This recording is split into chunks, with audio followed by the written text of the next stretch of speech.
Бир тууганыбыз сонун суроо берип атат. Бир 5 мүнөт уруксат берип туруңуздар, азыр ыкмат айтылынат иншалла. Карыз маселесинде бир тууган карыз алып, эшмат ташматтан карыз алып кечиктирди мөөнөтүнөн. Эки учур болот. Мүмкүнчүлүгү болуп туруп кечиктирсе, закондуу түрдө кайрылып алсаңыз болот. Бирок кайрылышты сизде нотариустан өткөрүшүңүз керек болот. Ошон үчүн 1000 жакын досуңуз болсо да нотариус менен белгилеп жазып коюңуз.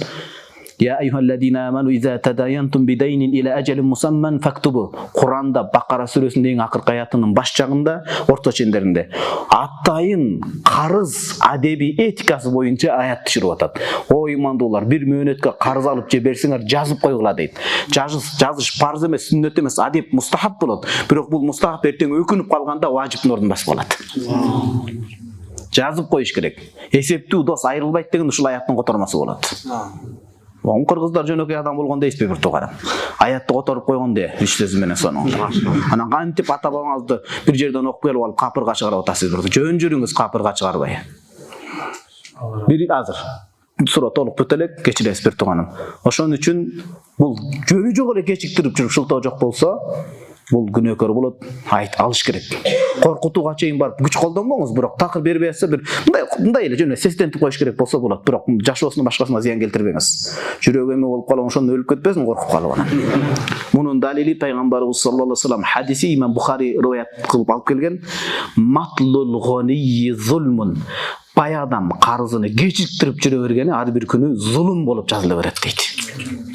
Адамдар ушинтип жүргөндөр го, кенебей, эсин албай, эми ал эмне муктаж эмес да деп. Бүгүнкү күндө бирөөгө жакшылык кылам деп жаман көрүнүп калдык да. Туурабы? Карыз берип жаман көргөнчө бербей туруш керек болуп калды да бүгүн. Канча достордон берип үзүлүп калганда ортодо мамиле. Бул биринчи А учуру, тез кетип атат азыр. Б учуру байкуш өтө кыйналып, жумуштун шарты жок, чыгарып салган, берейин эле деп атат, мүмкүнчүлүк болбой атат, күтүшүңүз керек болот туура түшүнүп. Бул туурасында аят бар. Ошол эле Бакара сүрөсүндө айтат: "Ва ин кана зу усратин", өтө кыйналып калган адам болсо, "Фа назиратун ила майсара", алгачкы мүмкүнчүлүккө чейин эмне кылсын дейт, күтө турсун дейт. Бул дин ушундай маселеси да. Анан өзүңүздүн мүмкүнчүлүгүңүз болуп, тиги кыйналган көрүп туруп кечибийсеңизчи, ошончо өлчөм садака чапкандай сабап аласыз.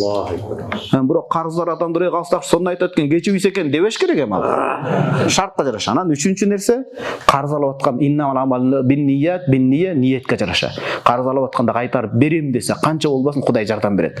Пайдаланып кетем десе, барго деп ниет эле кылт этип калса, кайтарып бере албайт ал адам.